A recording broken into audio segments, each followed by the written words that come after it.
నిత్యం ఎవడి శివారాధన చేస్తాడో వాడి గ్రహదోషాలు ఏమీ చెయ్యలేవు, దుర్నిమిత్తాలు ఏమీ చెయ్యలేవు.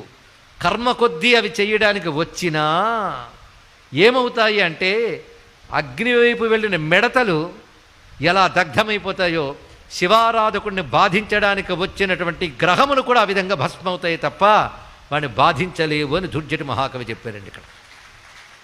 అంతే కదా, అలాంటి వాడి మీద ప్రతికూలాలు ప్రయోగించిన అనుకూలంగా మార్చేస్తాట శివుడు.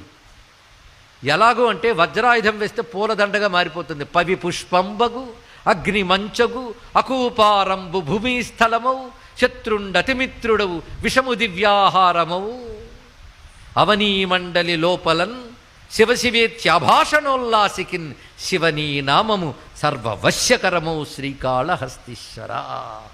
ఇందాక పంచభూతాల్లో శివుడే ఉన్నాడు అని చెప్పినప్పుడు ఆ శివశివ అంటే పంచభూతాల నుంచి శివుడే రక్షిస్తాడు.